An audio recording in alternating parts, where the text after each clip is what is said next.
Assalamualaikum warahmatullahi wabarakatuh. Alhamdulillah, wassalatu wassalamu ala rasulillah. Segala puji dan puja kehadirat Allah subhanahu wa ta'ala, juga salawat dan taslim kepada Nabi besar Muhammad sallallahu alaihi wasallam. Melanjutkan bahasan bedah buku kita Adab Mufrad yang tulis oleh Imam Bukhari rahimahullah.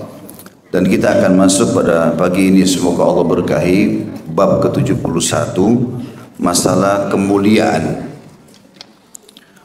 Hadisnya adalah nomor 129.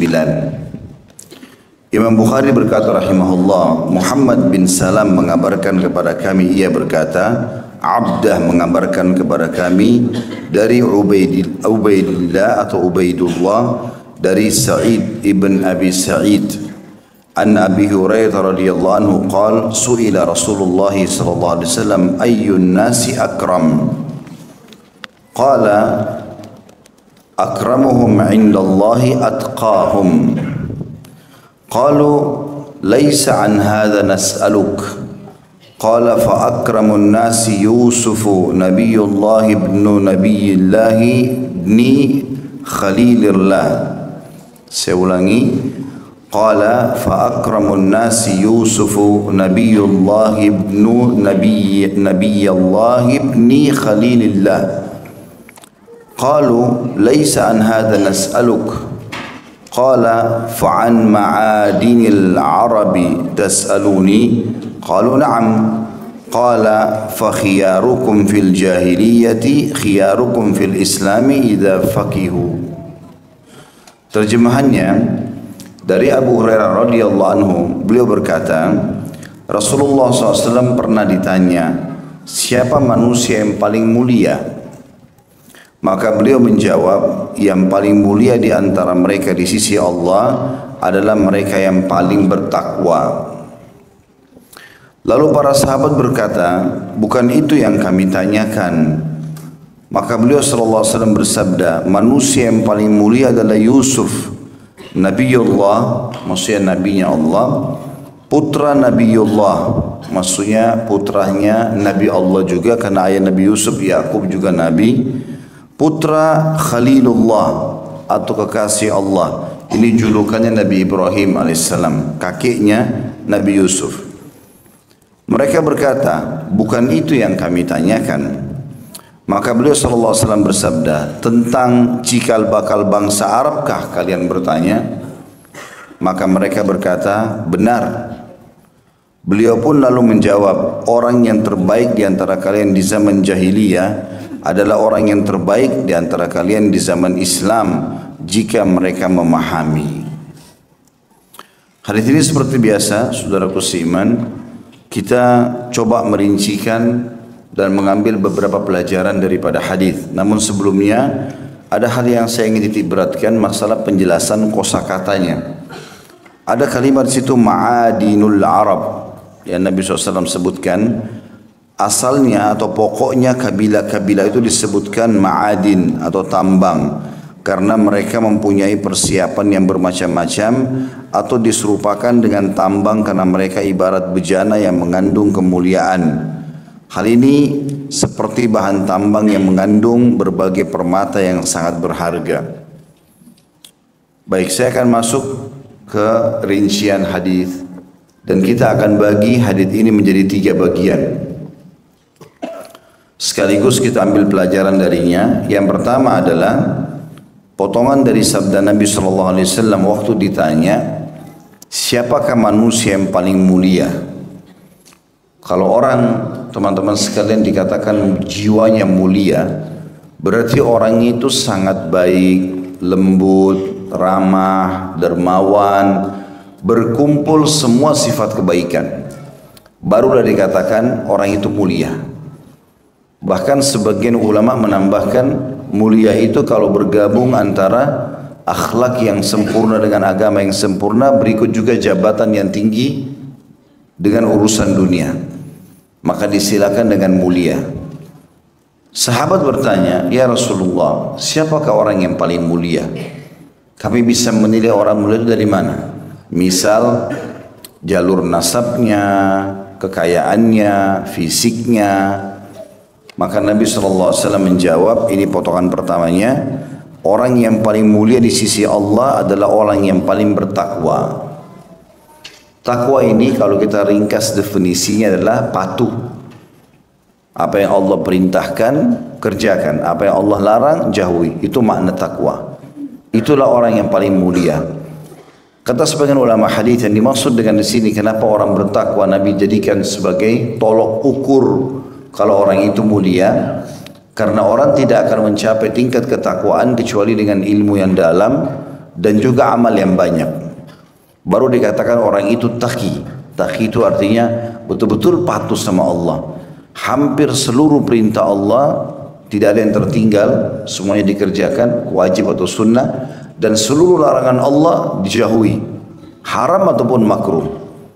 Makin kuat dia mempertahankan istiqomah atau konsisten dalam ketaatannya itu, maka makin tinggi tingkat ketakwaannya. Dan sudah pernah kita jelaskan masalah ini teman-teman sekalian, kalau takwa ini adalah sebaik-baik bekal dalam kehidupan. Allah menyebutkan dalam surah Al-Baqarah ayat 197 masalah itu.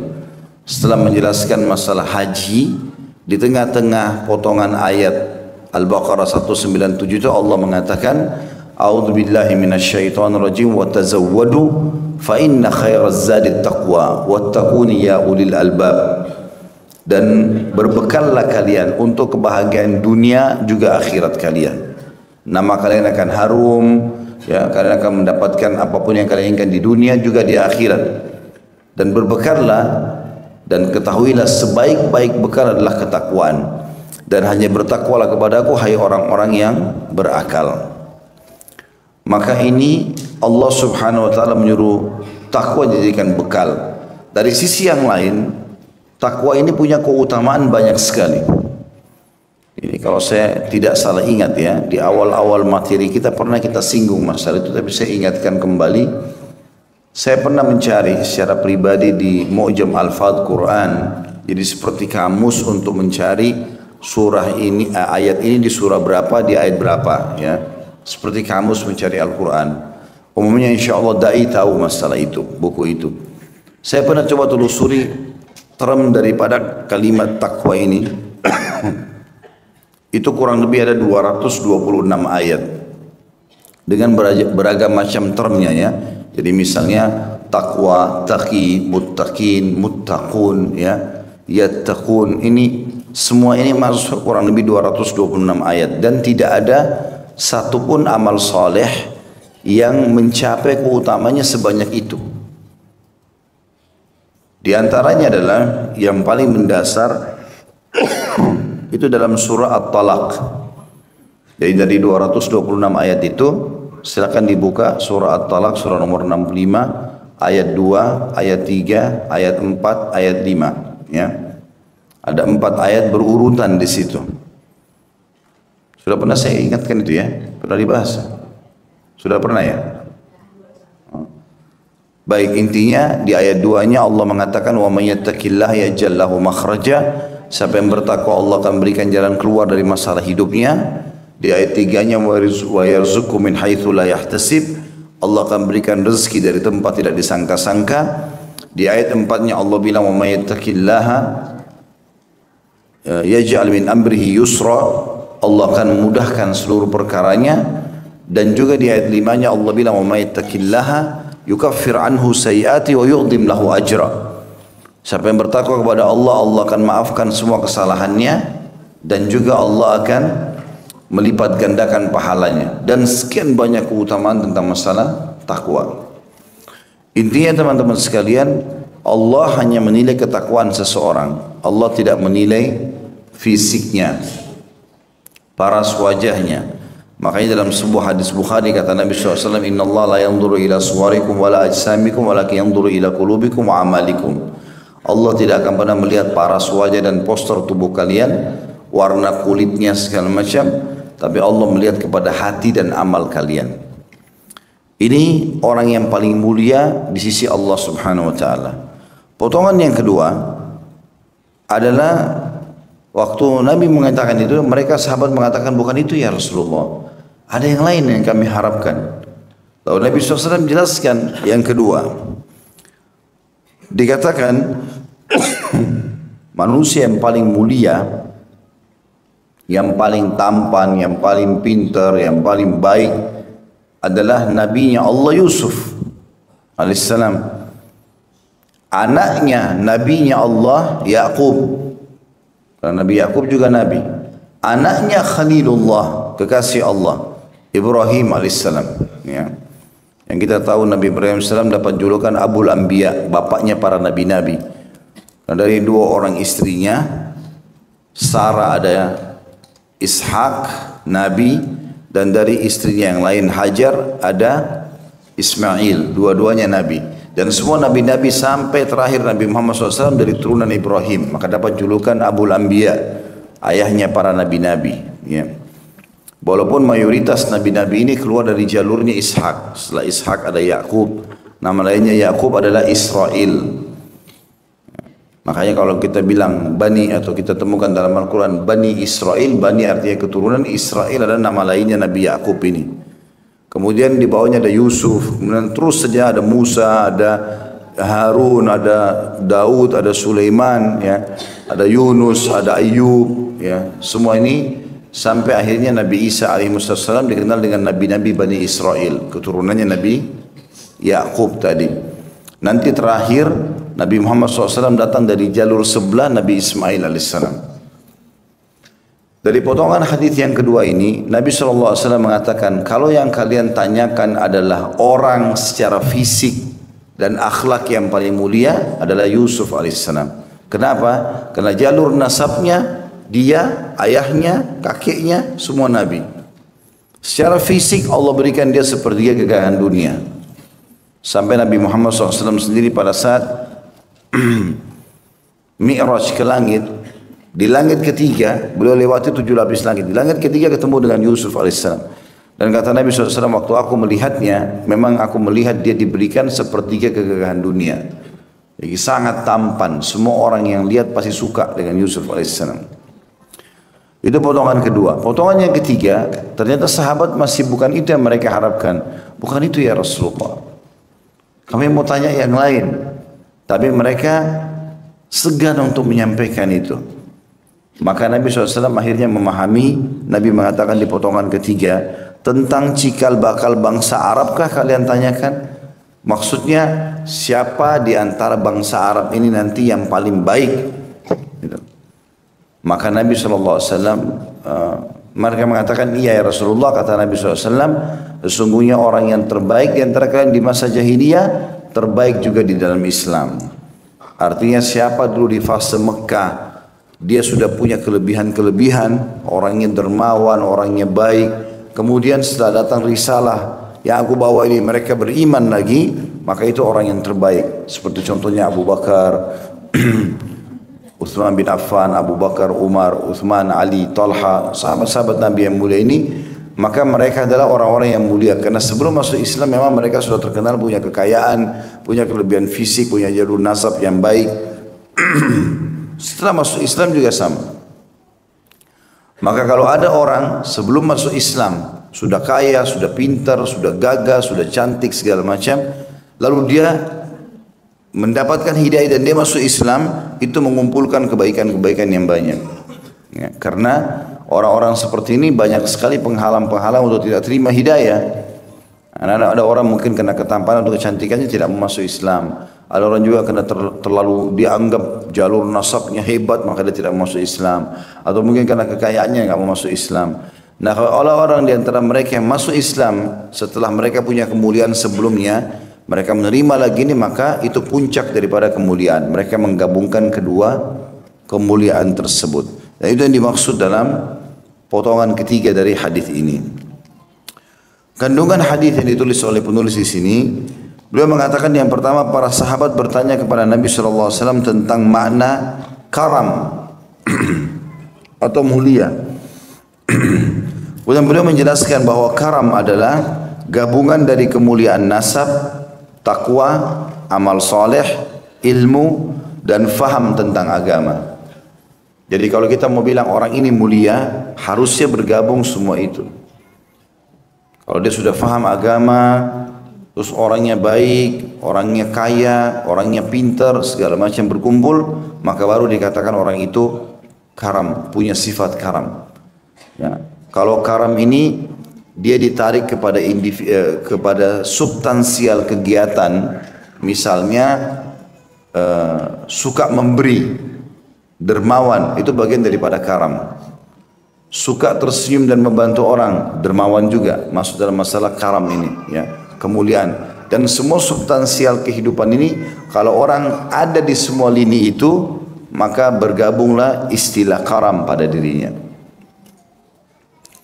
Kemudian yang kedua, orang-orang yang memiliki kemuliaan atau karam ini dan akhlak yang baik pada zaman jahiliyah, setelah masuk Islam menjadi orang-orang yang faqih, sehingga mereka menjadi orang-orang yang pilihan atau orang-orang pilihan. Saya sudah bilang tadi, termasuk misalnya ada sahabat Nabi Salman Al-Farisi radhiyallahu anhu. Ini orang ini sebelum masuk Islam memang sudah pernah mempelajari agama Yahudi, pernah mempelajari agama Nasrani. Jadi dia sudah betul-betul pelajari sampai mendalam, kemudian dia masuk Islam. Sehingga dia betul-betul faham tentang alur agama profetis ini atau agama yang dianggap samawiyah. Dia paham benar, orang Yahudi itu pemahamnya seperti apa sih, apa isinya Taurat, dia faham apa yang dikatakan oleh Nasrani, apa isinya Injil, lalu dia masuk Islam dan dia faham betul apa yang dikenal atau disebutkan dalam Al-Quran. Maka orang seperti ini pada saat masuk Islam, dengan sendirinya Allah muliakan dia karena dia sudah punya kemuliaan sebelumnya, dia sudah faham, ya, punya kekayaan, punya kedudukan, kemudian dia masuk Islam dan dimuliakan juga dalam Islam. Yang ketiga, para sahabat yang paling mulia adalah yang mempunyai kemuliaan nasab ketika masa atau masih jahiliyah, serta kemuliaan iman dan takwa dan faham tentang agama setelah masuk Islam.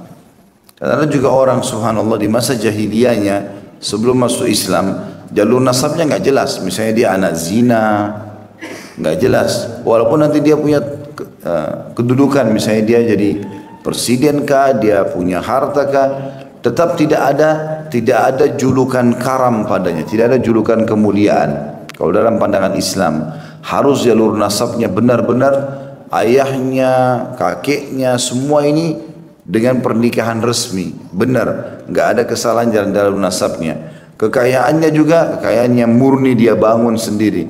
Kepintaran memang karena dia pintar dan dia belajar. Semua itu kelebihan fisik memang Allah berikan, maka bergabunglah padanya kemuliaan. Ya, begitu Islam memandang kemuliaan seseorang. Kalau kita simpulkan teman-teman sekalian, berarti Islam menyuruh kita mencapai tingkat kemuliaan ini. Bagaimana seseorang di antara kita merawat paras wajahnya, tubuhnya lah ya, badannya, rambutnya, segala macam. Dan kita tahu Islam memerintahkan itu. Allah subhanahu wa ta'ala memerintahkan kita untuk memperhatikan jasad kita. Allah beri rasa gerah supaya kita mandi. Allah juga memberikan apa saja ya, keringat tadi. Allah juga memberikan bau yang tidak sedap supaya kita membersihkannya, baik mulut, baik hidung, baik segala macam tubuh ini. Maka semua itu untuk perawatan dan penting dalam Islam. Makanya jenazah pun dalam Islam dimandikan. Ya. Sebelum dimasukkan ke tanah dimandikan. Untuk apa? Memang memuliakan dan membersihkan dia. Maka Islam menyuruh kita itu. Ada pernah sahabat Nabi masuk masjid, rambutnya berantakan. Lalu Nabi bilang, keluarkan orang ini. Suruh dia sisir rambutnya baru masuk ke masjid. Ada orang yang sholat, masuk masjid, bau mulutnya gak sedap. Nabi SAW mengatakan, kalau aku tidak beratkan umatku, maka aku akan suruh mereka bersiwak setiap kali mau sholat. Riwayat lain setiap kali mau wudu. Selalu Islam menyuruh itu. Dan kata Nabi SAW juga, sesungguhnya dicintakan bagiku dunia ini, ya, dunia kalian ini karena dua. Karena minyak wangi, suka sekali Nabi SAW dengan minyak wangi, dan juga karena ada wanita yang akan dicintai, baik istri, baik anak perempuan, baik saudari, baik ibu, dan seterusnya. Maka Islam menyuruh kita mencapai tingkat kemuliaan itu. Dan setiap orang di antara kita harus bersyukur kepada Allah Subhanahu wa Ta'ala. Bagaimanapun paras wajah dan fisik yang diberikan oleh Allah, karena Allah lebih tahu masalah itu. Allah Subhanahu wa Ta'ala lebih tahu orang ini memang seperti ini aku ciptakan, maka kita tinggal menunggangi kendaraan ini dengan cara baik. Itu makna daripada hadis ini, dan juga masuk dalamnya prestasi-prestasi dunia ya. mengejar kekayaan, mengejar titel akademik kalau kita di zaman sekarang, dan segala macam hal. Dan di zaman sekarang teman-teman, mudah sekali orang mendapatkan kemuliaan, mudah sekali. Karena fasilitas yang kita miliki itu sudah jauh lebih baik dibandingkan orang dulu. Dulu teman-teman sekalian, Qarun itu yang terkenal harta karun ya. Itu pengikutnya Nabi Musa alaihissalam. Dia kalau mau simpan hartanya, dia harus siapin gudang yang besar, ditaruh di peti, dikasih gembok yang besar, dipikul oleh banyak orang. Karena dia tidak tahu harus bagaimanakan hartanya. Qarun tidak pernah berpikir kalau akan datang zaman kayak kita sekarang, uang semuanya cuma di satu kartu ATM saja. Dan kita tinggal masukkan di mesin ATM, bahkan sekarang dengan ada internet banking segala macam, SMS banking dengan sangat mudah kita transfer ke orang sekian banyak, tiba-tiba dia sudah bisa terima. Pola hidup kita sudah jauh lebih baik. Tinggal bagaimana orang menggunakan fasilitas itu. Sama juga dengan Kisra. Kisra itu Raja Persia dulu. Kisra itu kalau dia minum dulu disiapin kendi dari tembikar tanah, itu yang paling bagus supaya bisa mendinginkan air. Dan zaman dulu itu kalau ditaruh ya dari kendi ini ke gelas, maka dingin airnya. Dan banyak orang yang hasut kepada dia dengan itu. Dia tidak pernah berpikir akan datang zaman nanti di setiap rumah kita sudah ada dispenser, tinggal pencet air dingin. Sama juga dengan Kaisar Romawi. Kaisar Romawi itu dulu terkenal sekali. Kalau dia duduk di singgasananya, itu dikipas pakai kipas, 2 bulu burung yang besar, ya, dikipas. Itu sampai dihasuti orang-orang. Dia tidak pernah berpikir akan datang zaman kayak kita sekarang ada remote AC, tinggal pakai AC di setiap kamar kita. Bahkan sekarang kita bisa memiliki sofa, karpet lebih empuk daripada singgasana mereka. Beberapa tahun yang lalu orang pergi haji susah sekali. Orang pergi haji, orang safar naik unta, panas, ya, bisa terancam dengan perampokan. Di zaman kita sekarang teman-teman sekalian gampang sekali. Pesawat biar pergi haji, pergi umrah 9 jam dari Jakarta ke Jeddah dengan AC, dengan makanan, dengan pelayanan, dengan keamanan. Gak ada gangguan.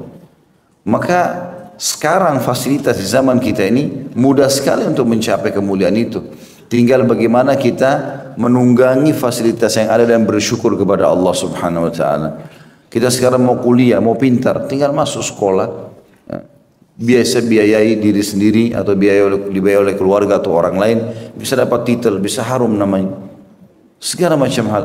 Mau belajar agama, mau faham, tinggal hadir di majelis ilmu, baca buku. Bahkan handphone kita sekarang luar biasa, perpustakaan berjalan gitu.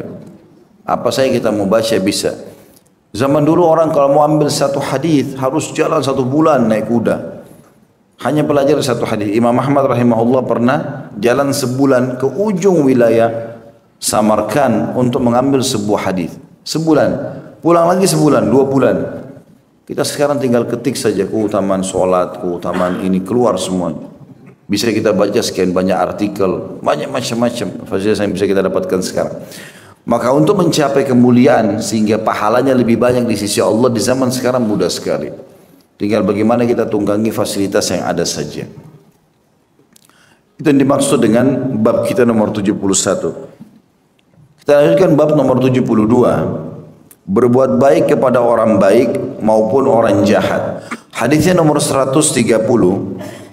Imam Bukhari berkata rahimahullah, Al-Humaydi mengabarkan kepada kami, ia berkata, Sufyan mengabarkan kepada kami, ia berkata, Salim bin Abi Hafsa mengabarkan kepada kami dari Munzir Al-Thawri an Muhammad ibn Ali ibnu Al-Hanafiyah, hal jazaa'ul ihsani illa al-ihsan? Qala hiya musajjalatun lil barri wal fajir. Qala Abu Abdullah, qala Abu Ubaidah musajjalatun mursalah. Dari Muhammad bin Ali dan ada julukannya Al-Hanafiyah. Ini teman-teman Muhammad bin Ali maksudnya anaknya Ali bin Abi Thalib radhiyallahu anhu. Kenapa ada Al-Hanafiyah? Karena Muhammad ini lahir setelah Hasan dan Husain radhiyallahu anhu majma'in. Hasan dan Husain ibunya mulia Fatimah Zahra radhiyallahu anha. Maka setelah Fatimah meninggal, Ali bin Abi Thalib menikah sama satu wanita dari suku Hanafiyah, lahirlah Muhammad ini. Maka untuk membedakan antara anaknya Ali bin Abi Thalib dari Fatimah yang merupakan cucu Nabi SAW atau anak Nabi SAW secara langsung dengan wanita Hanafiyah ini, maka dikatakan Muhammad bin Ali Al-Hanafiyah atau dikenal dengan Muhammad Al-Hanafiyah. Muhammad bin Ali Al-Hanafiyah rahimahullah menjelaskan tentang ayat Al-Quran dalam surah Ar-Rahman. Apakah atau bukankah balasan bagi kebaikan adalah kebaikan juga? Ia berkata, itu merupakan balasan yang lepas untuk orang baik dan juga orang jahat. Abu Abdillah berkata, Abu Ubaid mengatakan balasan yang dikirimkan. Hadis ini teman-teman punya makna. Allah subhanahu wa ta'ala memerintahkan kita agar membalas kebaikan dengan kebaikan. Bahkan orang yang berbuat jahat pun kita diperintahkan dalam Islam untuk membalas dengan kebaikan. Tidak ikut-ikutan jadi bodoh seperti dia. Sering saya bahasakan itu. Jangan teman-teman ada yang gibah kita kembali menggibahnya. Atau dia memfitnah, kita kembali memfitnah. Atau dia mencaci, kita kembali mencaci. Maka dia berdosa, kita berdosa. Seorang muslim dan muslimah harus faham masalah ini. Mereka tidak boleh terpengaruh sama sekali dengan perbuatan buruknya orang lain.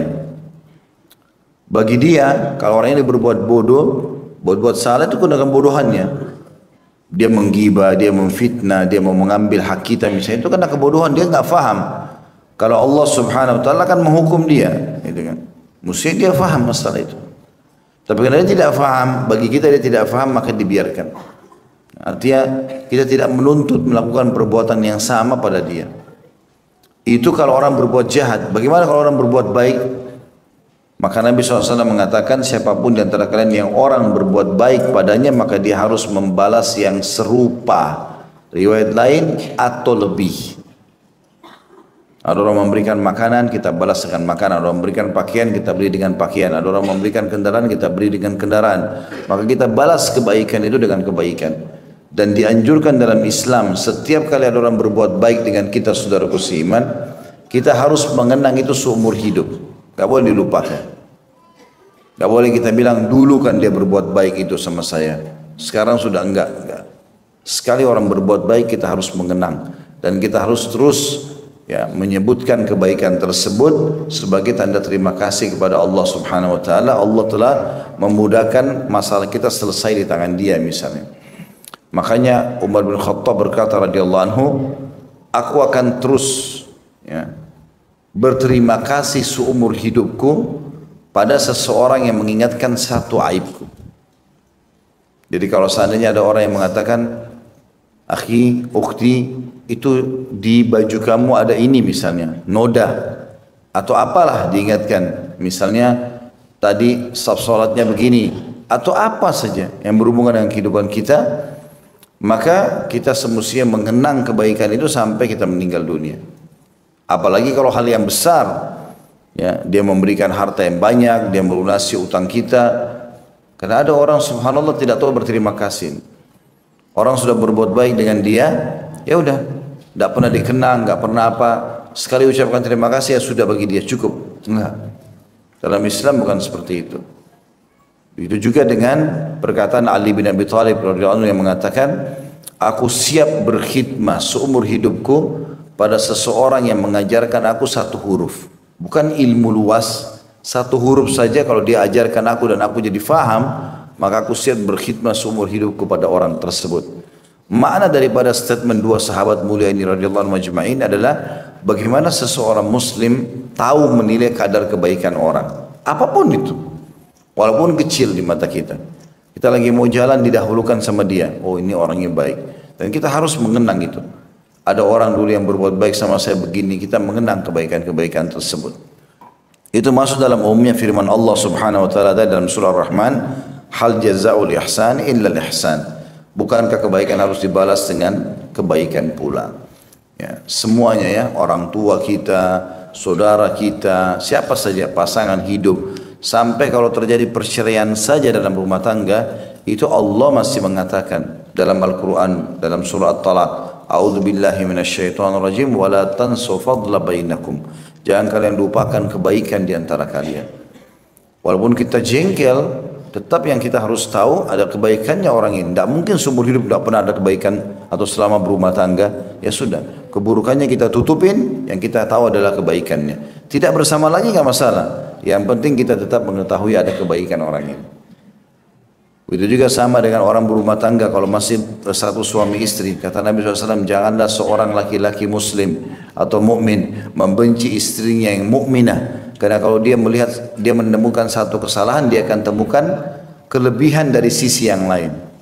Itu juga seorang muslimah, dia bagaimana melihat kelebihan pasangannya. Mana kelebihannya itu yang ditonjolkan, kekurangannya dia bantu untuk bisa menyempurnakan kekurangan tersebut. Jadi jangan kekurangan orang kita grogoti supaya dia kesannya punya kekurangan, ya.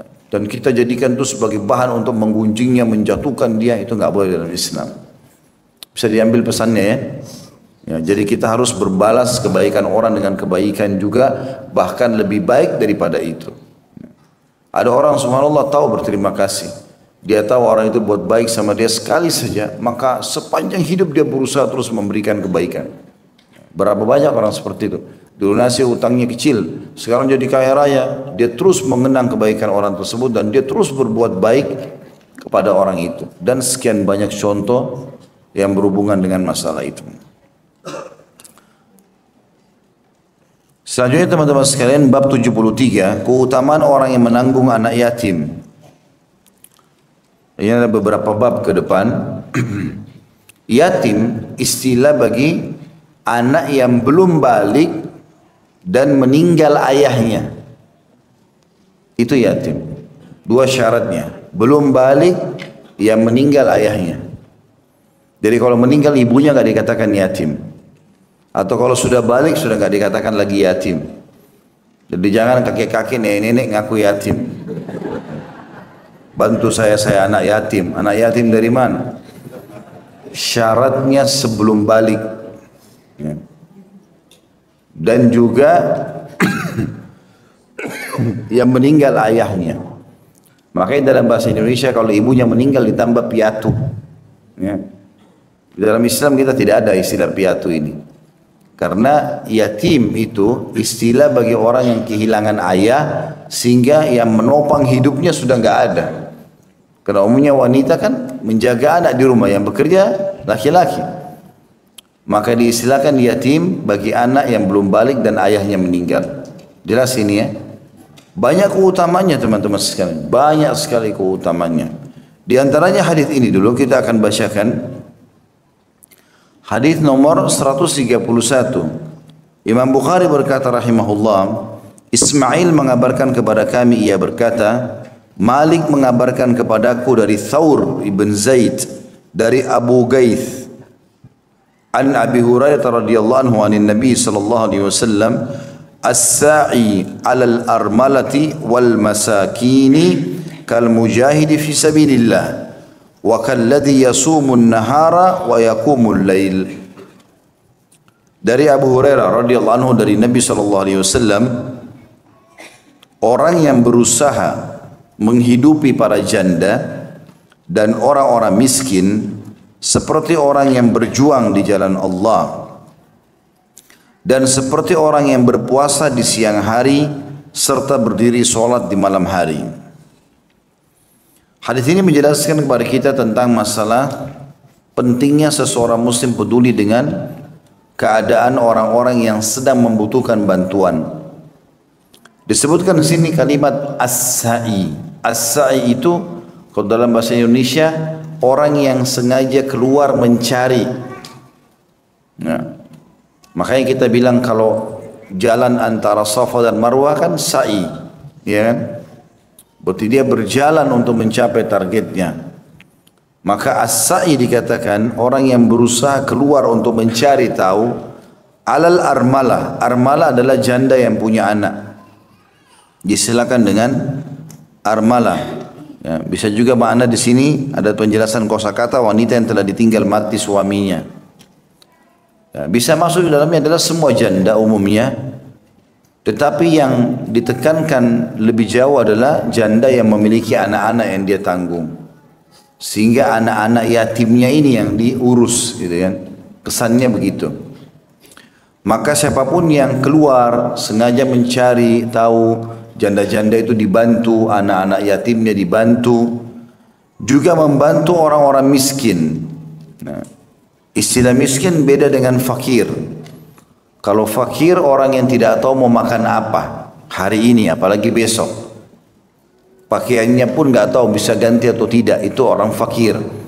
Miskin di atasnya sedikit, punya pendapatan tapi masih belum cukup. Ya. Disilakan dengan di sini dalam hadis, siapa yang keluar sengaja mencari tahu dan membantu para janda dan juga orang-orang miskin, dia seperti mujahid di jalan Allah. Ya. Tentu kalau orang miskin disebutkan berarti fakir lebih pantas, gitu kan. Dan sama juga pahalanya dengan orang yang berpuasa di siang hari serta berdiri sholat di malam hari. Ya. Artinya mendapatkan pahala lengkap puasa dan pahala lengkap juga sholat malam. Hadis ini mengandung makna teman-teman sekalian. Yang pertama, pentingnya seseorang muslim dan muslimah sibuk mencari tahu tentang keadaan para janda, terutama yang memiliki anak-anak yatim yang kemudian diurus oleh dia.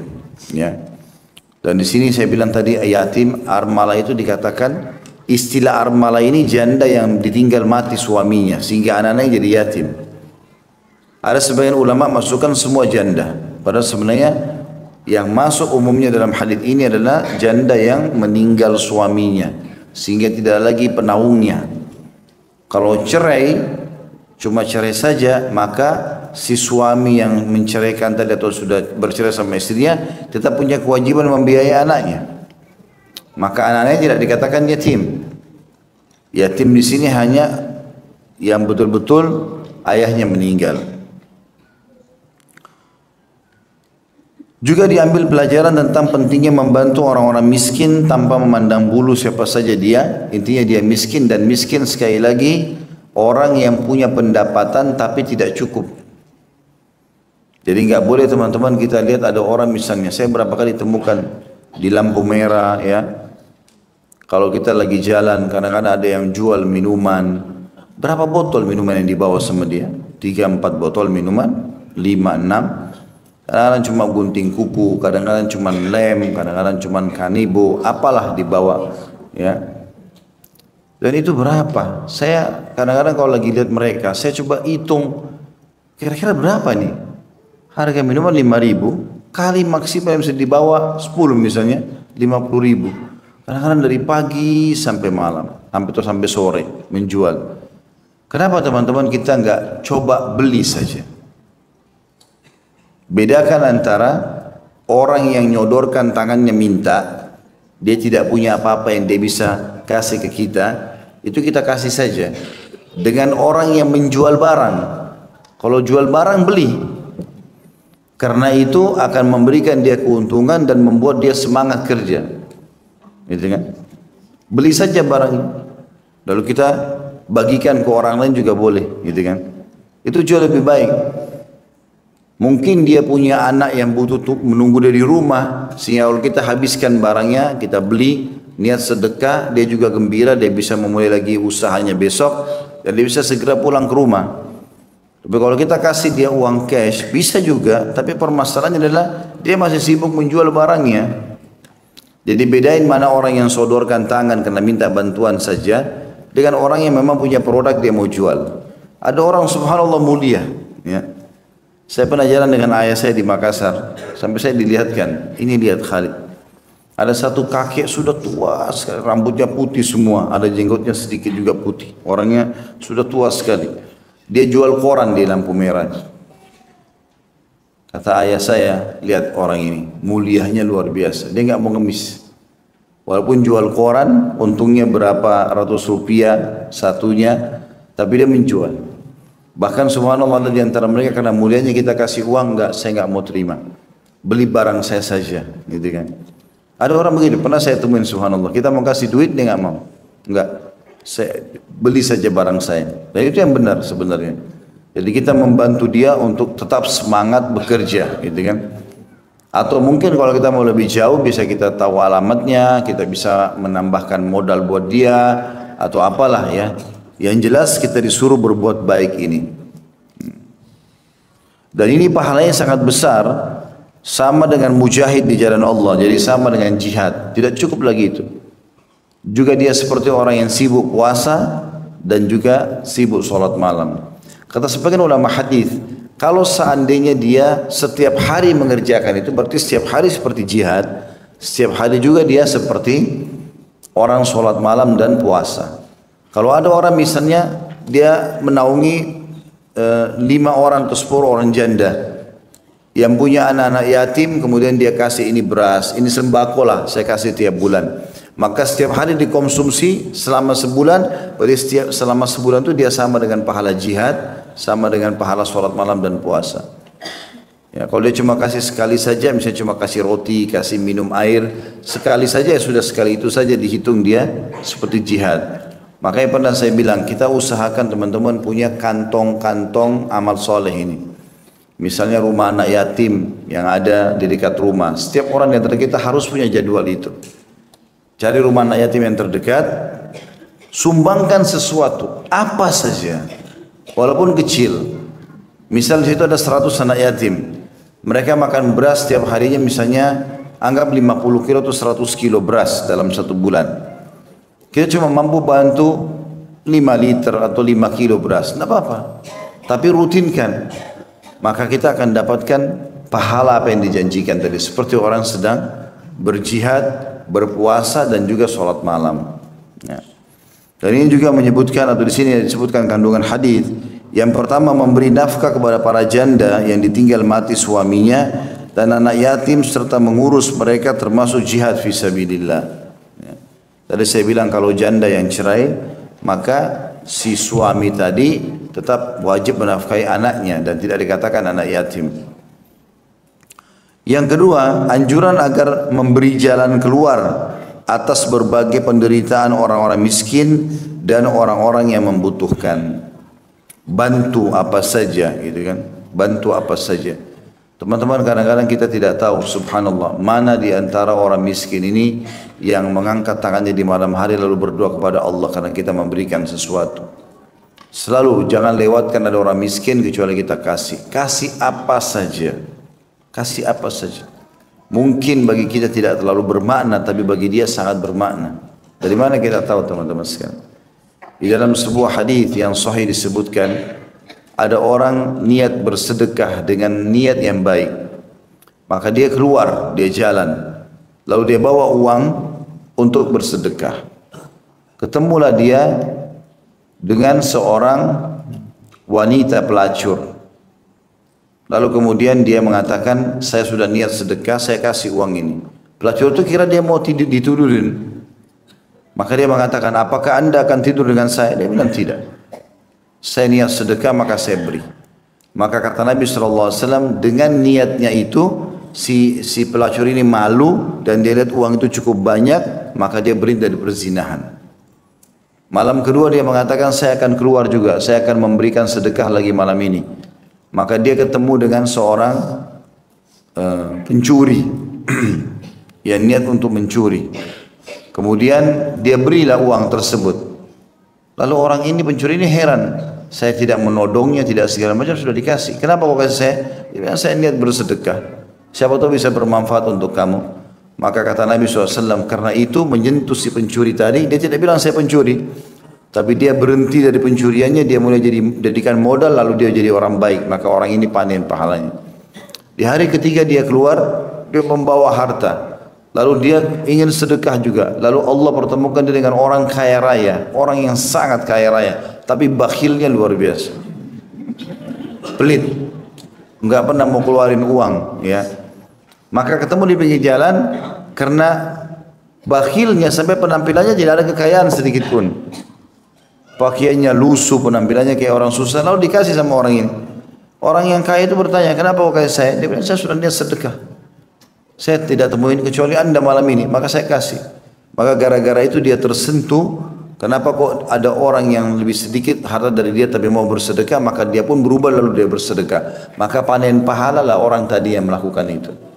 Kita tidak pernah tahu teman-teman, siapa di antara orang yang kita bantu ini ternyata menjadi orang baik dan Allah buka pintu-pintu kebaikan dari tangannya. Allahu a'lam, kita tidak tahu, gitu kan. Maka berbuat baiklah sama orang karena Allah Subhanahu wa taala yang menilai kebaikan-kebaikan tersebut. Di bab setelahnya 74 masih masalah yatim, keutamaan orang yang menanggung anak yatimnya sendiri. Hadis nomor 132 kata Imam Bukhari rahimahullah, Abu Yaman mengabarkan kepada kami, ia berkata, Syuaib mengabarkan kepada kami dari Az-Zuhri, ia berkata, Abdullah bin Abi Bakar mengabarkan kepadaku bahwa Urwah bin Az-Zubair mengabarinya, anna Aisyata zawjan Nabi sallallahu alaihi wasallam qalat, ja'atni imra'atun ma'aha ibnatani laha fasa'alatni falam tajid indi illa tamratan wahidah fa'ataituha فقسمتها بين ابنتيها ثم قامت فخرجت فدخل النبي صلى الله عليه وسلم فحدثته فقال من يلي من هذه البنات شيئا فأحسن إليهن كن له سترا من النار. Bahwa Aisyah istri Nabi SAW radhiyallahu anha berkata, seorang wanita mendatangiku dengan membawa dua anak perempuannya yang masih kecil. Wanita itu meminta makanan kepadaku karena orang miskin, susah. Tapi aku hanya memiliki satu biji kurma saja, satu butir kurma. Aku pun memberikan kurma itu kepadanya. Setelah itu, wanita tersebut membagi dua kurma itu lalu memberikannya kepada kedua anaknya. Kemudian ia berdiri dan pergi. Tak lama kemudian Rasulullah SAW datang dan aku pun mengabarkan kejadian itu kepada beliau. Maka beliau SAW bersabda, barang siapa mengasuh anak-anak perempuan ini dan berbuat baik kepada mereka, pasti mereka akan dijadikan baginya tirai pelindung dari api neraka. Hadis ini sebenarnya sudah pernah ada penjelasan di nomor 89 menurut penulis di sini ya. Dalam bab ibu adalah orang yang mempunyai kasih sayang. Tetapi ini juga sebagian ulama masukkan dalam bab khusus yang membahas tentang keutamaan menjaga anak perempuan. Walaupun anak-anak semua punya hak yang sama, tapi menjaga anak perempuan ini punya ekstra pahala. Ya, ada hadis yang lain yang berbunyi, siapa yang dikaruniai dua anak perempuan, riwayat lain juga 3 anak perempuan, lalu dia mendidiknya dengan baik, ya, memberikan yang terbaik dari makanan, dari pakaian segala macam, kecuali akan menjadi pelindung baginya dari api neraka. Anak laki-laki umumnya memang bisa mandiri, tapi anak perempuan butuh dinaungi. Maka sebagian ulama masukkan hadis ini dalam bab khusus keutamaan memiliki anak perempuan. Hadis ini memberikan pelajaran kepada kita tentang bagaimana pentingnya seseorang berbuat baik dengan anaknya sendiri. Ya, sebagaimana judul bab kita ini. Karena ibu tadi lapar sekali. Tapi subhanallah karena Aisyah radhiyallahu anha tidak punya kecuali satu butir kurma, maka dia tidak dahulukan dirinya tapi dia potong 2 lalu dikasih kepada anaknya. Dan anaknya didahulukan. Gara-gara perbuatan itu dalam riwayat lain Nabi SAW mengatakan karena perbuatan ibu itu maka dia masuk ke dalam surga. Kalau riwayat kita ini kan anak-anak perempuan tadi yang dikasih makan itu akan menjadi penolong darinya atau pelindung dari api neraka. Hadis ini juga memberikan pelajaran lain kepada kita saudaraku seiman tentang pentingnya bersedekah. Walaupun hanya sebutir kurma. Apapun yang kita miliki. Makanan, minuman, segala macam. Makanya kalau kita makan jangan diacak-acak semuanya. Misalnya makanan itu yang kita sentuh, yang kita kira-kira butuhkan. Kemudian yang sisa yang belum disentuh itu bisa kita bungkuskan atau kasih kepada orang lain. Sehingga tidak merusak ya makanan itu. Ini juga keutamaan tersendiri. Karena Aisyah radhiyallahu anha merasa ya, tidak punya apa-apa kecuali satu butir kurma, tapi tetap beliau bersedekah. Nah, sudah pernah saya ceritakan ini banyak sekali keutamaan Aisyah radhiyallahu anha dalam sedekah. Di antaranya beliau pernah mau buka puasa di hari Kamis kayak kita begini, lagi puasa, beliau mau buka puasa. Ternyata dia bilang sama pembantunya, ada makanan enggak? Tinggal ada roti sama minyak. Ya. Ini makanan yang paling sederhana pada saat itu karena tidak ada makanan. Lalu kemudian menjelang buka puasa berapa menit saja, berapa saat, ada orang ketuk-ketuk pintu, orang miskin. Maka Aisyah melihat orang miskin minta makanan, dia bilang sama pembantunya, kasih roti itu. Maka pembantunya ikut dikasih, gitu kan. Lalu setelah tutup pintu kata pembantunya, wahai ummul mu'minin, wahai ibunya orang-orang beriman, apa yang kita mau makan? Sebentar lagi azan. Ya. Kita tidak ada buka puasa. Kata Aisyah, yakinlah kepada Allah. Subhanallah, orang miskin tadi yang pergi belum berapa langkah jalan, masih ada orangnya. Tiba-tiba ada satu tetangga Aisyah datang, radhiyallahu anha, membawa makanan. Kambing utuh 1 ekor, sudah dikasih gandum dan pakai za'faran. Za'faran itu mahal sekali, pewangi makanan gitu. Maka diantarlah oleh tetangga tersebut, lalu diantar masuk dalam rumah, lalu Aisyah berbuka puasa dengan makanan tersebut sama pembantunya sampai kenyang. Lalu Aisyah tersenyum sambil mengatakan, ini lebih baik dari roti keringmu tadi. Artinya Allah SWT akan balas, yang penting kamu ikhlas. Syaitan seringkali negosiasi dalam masalah perbuatan seperti ini. Jangan negosiasi sama dia. Gak usah lah, kau mau makan apa? Nanti susah, kau kan juga perlu. A'udzubillahi minasyaitonir rajim. Bakhil beberapa kali saya bilang penyakit jiwa, harus berobat. Ya. Orang-orang yang punya sifat bakhil, perhitungan di jalan Allah ini butuh berobat, penyakit jiwa. Nah, jangan tersinggung ya yang bakhil-bakhil ini. Tapi kalau tersinggung juga bagus, tidak apa-apa. Karena pernah ada sahabat begitu. Ditanya oleh Nabi SAW, siapa pimpinan suku kalian? Disebutlah namanya, si fulan. Orang ini tampan, gagah, punya wibawa segala macam. Ya. Lalu kata Nabi SAW, oh si fulan, bagaimana dia? Kata kaumnya, orangnya tampan, orangnya wibawa, orangnya bijaksana, tapi bakhil. Kata Nabi SAW, dan penyakit apa yang lebih berat daripada bakhil? Bakhil, pelit, tidak mau royal di jalan Allah. Bahkan untuk dirinya sendiri juga pelit. Ini sudah sering saya ingatkan. Jangan teman-teman sekalian, royal di jalan Allah baik. Yang tidak boleh itu royal pada kemaksiatan, itu nggak boleh. Warin duit, orang berzina, bayar sekian juta, itu nggak boleh.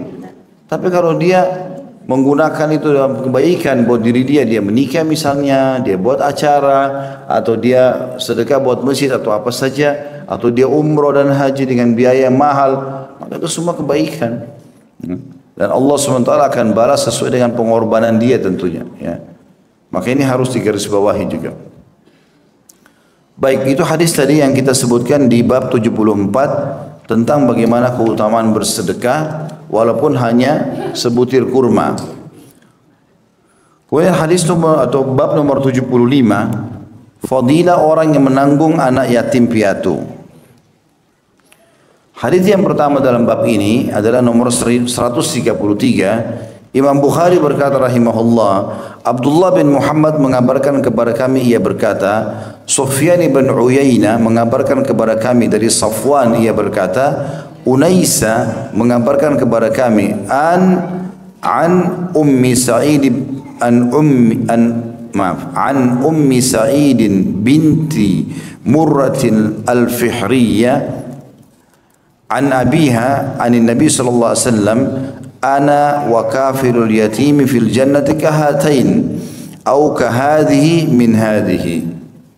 Dari Ummu Sa'id bin Murrah al-Fihri radhiyallahu anha, dari ayahnya radhiyallahu anhu, dari Nabi SAW beliau bersabda, aku dan orang yang menanggung anak yatim berada di surga bagaikan dua jari ini, atau bagaikan ini dan itu, atau ini dari itu, ini dari ini, ya maksudnya ditunjukkan. Sufyan ragu tentang dua jari tersebut, antara jari tengah dengan jari manis, ya. Jadi bisa saja ini Nabi SAW kasih isyarat, atau antara telunjuk sama jari tengah. Intinya Dalam hadis ini Nabi SAW mengatakan siapapun yang mensponsori anak yatim, baik itu di lembaga anak yatim, rumah-rumah anak yatim, atau dia punya di rumahnya dia naungi, ya mungkin ya ada kerabatnya malah yang dia bantu misalnya selain lembaga tadi, maka itu semua masuk dalam masalah ini. Dan Nabi SAW mengatakan saya dan sponsor anak yatim seperti ini di surga. Artinya istananya berdekatan dengan Nabi SAW, berarti juga derajatnya sangat tinggi ya. Sekali lagi hadis-hadis ini atau hadis yang serupa seperti yang sebelumnya tadi menekankan tentang pentingnya peduli terhadap anak yatim. Dan ini menandakan juga bagaimana Islam mengatur tatanan sosial dengan rapi, sehingga kita saling bantu-membantu, menjawab berbuat baik dengan orang yang berbuat baik, membantu janda-janda, membantu anak yatim. Jadi tidak membiarkan ada orang-orang yang kesulitan atau kesusahan ya. Kandungan hadis ini yang pertama anjuran agar mengurus anak yatim dan hartanya, dan bahwa hal ini merupakan sebab masuknya seseorang ke dalam surga ya. Kalau anak yatim itu miskin ya kita biayai dapat pahala, atau anak yatim itu kaya ya, misalnya ada saudara kita kaya raya, kemudian dia terbang naik pesawat sama istrinya, meninggal, pesawatnya jatuh, hartanya banyak, anaknya cuma satu, masih kecil, masih 2 bulan, 3 bulan, masih 1 tahun, harta si bayi ini banyak. Maka kita sebagai walinya sekarang, kita mengelola harta tersebut dengan baik, menjaga sebagai amanah, ini semua dapat jaminan surga. Boleh membiayai si anak tersebut, bahkan kalau dia miskin boleh diambil sebagian sesuai dengan kebutuhan rumah saja, bukan dipakai untuk yang lainnya. Maka itu juga termasuk mensponsori anak yatim tadi. Yang kedua, adanya isyarat bahwa derajat antara Nabi SAW dan pengurus anak yatim sejauh jarak jari telunjuk dan jari tengah ya. Artinya seperti ini saja, sangat dekat ya, walaupun dijauhkan maka jaraknya tetap saja dekat ya. Dan menandakan juga ya, tinggi dan pendeknya kata sebagian ulama sangat dekat. Tentu tidak mungkin ada orang sederajat dengan Nabi, tapi orang di bawahnya dan sangat dekat dengan Nabi SAW, karena beliau memiliki istana namanya Al-Wasilah ya. Sebagaimana kita kalau selesai azan kita berdoa ati Muhammadanil wasilah ya. Kata Nabi SAW, kalau kalian dengarkan muadzin jawablah seperti yang diucapkan, lalu bacalah salawat kepadaku. Siapa yang baca salawat kepadaku 1 kali, Allah balas 10 kali, dan mintalah untukku wasilah, karena dia adalah istana tertinggi di surga, tidak dimiliki kecuali untuk satu orang hamba Allah, dan aku berharap aku pemiliknya. Siapa yang memohon wasilah untukku, dia akan dapat syafaatku. Jadi ini ya, kedudukan wasilah tidak bisa orang capai, tapi ada orang yang bisa dekat dengan Nabi SAW. Artinya sangat dekat posisinya. Makanya jari tengah diisyaratkan adalah Nabi SAW, dan jari telunjuk adalah orang yang sponsor anak yatim ini. Yang ketiga, Ibnu Battal rahimahullah berkata, orang yang mendengar hadis ini sudah sepantasnya mengamalkannya agar menjadi teman Nabi SAW di surga. Tidak ada kedudukan di akhirat yang lebih baik daripada kedudukan itu. Artinya mestinya orang faham, oh ternyata balasnya besar sekali. Kita bisa bersama Nabi SAW walaupun amal kita tidak banyak, gitu kan? Hanya dengan mensponsori anak yatim. Dan ingat ya, sponsor anak yatim berapapun semampu kita cukup. Tadi sudah dikasih gambaran, bahkan Aisyah cuma memberikan sebutir kurma. Ya, kalau kita cuma bisa 1 liter beras, 1 kilo beras, 5 kilo beras berikan. Dan usahakan sudah memblok, apalagi yang Allah SWT bukakan rezeki Masya Allah yang luas. Dia bisa mensponsori 100 anak yatim, 200, mensponsori sekian banyak rumah anak yatim, ribuan orang. Maka itu sangat luar biasa. Makin banyak pahala yang dia dapatkan. Hadis yang kedua di bab kita ini, nomor 134, Imam Bukhari berkata rahimahullah, Amr bin Muhammad mengabarkan kepada kami, ia berkata, Hushaim mengabarkan kepada kami, ia berkata, Mansur mengabarkan kepada kami, Anil Hasan, anna yatiman kana yuhdiru ta'am ibn Umar fada'a bi ta'amin dhata yawm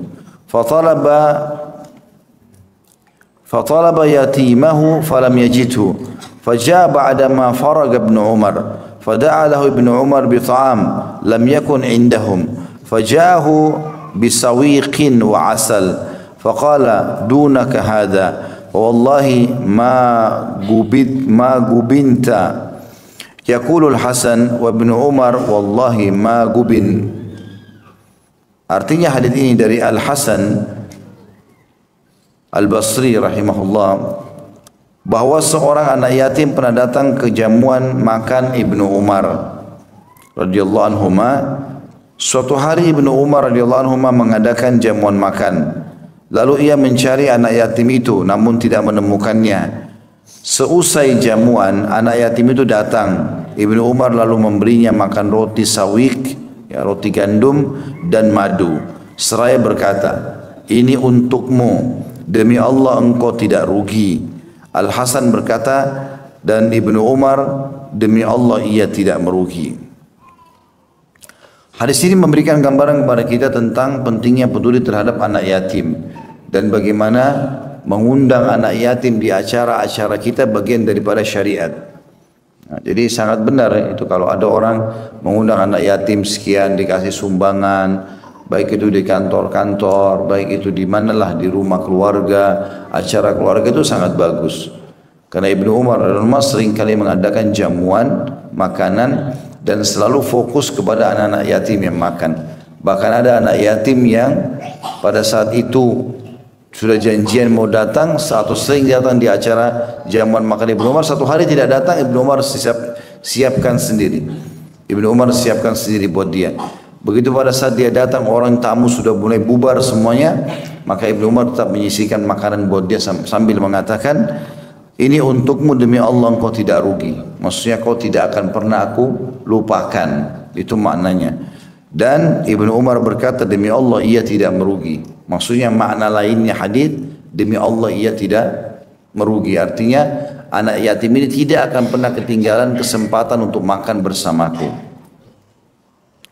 Kandungan hadis ini dikatakan perhatian para sahabat untuk berbuat baik kepada anak-anak yatim dan memberikan perhatian yang besar kepada mereka. Tentu maksud dalamnya semuanya ya, pakaian, transportasi, segala macam biaya sekolah. Bahkan saya sarankan Bapak Ibu sekalian kalau bisa menjadi ayah dan ibu angkat ya, walaupun tidak harus tinggal serumah dengan kita. Jadi kita misalnya biayai, ini 10 anak yatim, pokoknya saya yang sponsorin tiap bulan. Ya, kalau bisa kita ajak keluarga, kerabat kita, di sekitar 100 orang, setiap orang kita 10 anak yuk. Misalnya jadi ada 10 orang yang menaungi 100 orang ini. Dari makannya, minumnya, segala macam ya, pakaian, sampai dia selesai sekolah. Bahkan kalau perlu sampai menikah. Hadis juga masih di bab yang sama nomor 135.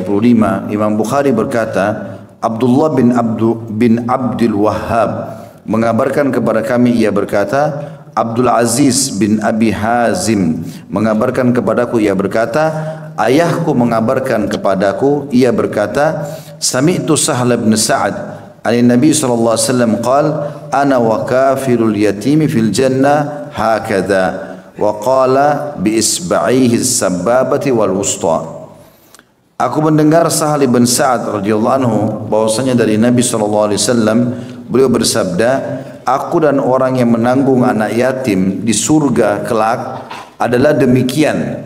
Lalu Nabi sallallahu alaihi wasallam atau beliau bersabda sambil mengisyaratkan jari telunjuk sama jari tengahnya. Ya, seperti tadi saya sudah jelaskan ini. Hadis yang selanjutnya juga masih sama, karena ini sudah kita jelaskan tadi, masih di bab yang sama nomor 136. Imam Bukhari berkata, Musa mengabarkan kepada kami, ia berkata, Al-Ala bin Khalid bin Wardan mengabarkan kepada kami, ia berkata, Haddathana Abu Bakr bin Hafs anna Abdullah kana la ya'kulu ta'aman illa wa ala khiwanihi yatim. Abu Bakar bin Hafs rahimahullah berkata atau mengabarkan kepada kami bahwa Abdullah, maksudnya Abdullah bin Umar radhiyallahu anhuma, tidak makan kecuali di tempat ia makan ada seorang anak yatim. Jadi Abdullah bin Umar tidak pernah makan, baik itu sarapan pagi, makan siang, makan malam, makan apa saja kecuali pasti ada anak yatim bersamanya. Dan ini tentu teman-teman sekalian memang sangat penting untuk peduli dengan anak yatim ini, bergabung sama mereka, berbaur sama mereka, kemudian memenuhi segala kebutuhannya. Bahkan kalau teman-teman punya rumah yang luas dan bisa mensponsori anak yatim, tinggalkan di rumah bagus. Ya, nanti ada bab setelah ini, bab 76, sebaik-baik rumah adalah rumah yang di dalamnya ada anak yatim yang diperlakukan dengan baik. Dan ini hanya sampai balik saja sebenarnya, karena kan yatim sampai balik. Kalau sudah balik maka kita boleh mandirikan dia. Ya. Tapi kalau dia masih pun mau tinggal di rumah atau kita masih mau tinggalkan boleh, tapi untuk keadaan yatimnya sudah selesai sampai dia balik saja. Saya bacakan bab nomor 76 karena ini masih berhubungan dengan tema kita, masalah anak yatim dan bagaimana sebaik-baik rumah adalah yang ada anak yatimnya.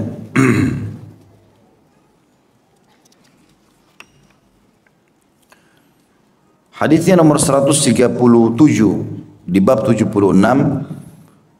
Imam Bukhari berkata rahimahullah, Abdullah bin Uthman mengabarkan kepada kami ia berkata, Abdullah mengabarkan kepada kami ia berkata, Sa'id bin Abi Ayyub mengabarkan kepada kami dari Yahya bin Abi Sulaiman dari Ibnu Abi Al-Atab, ya.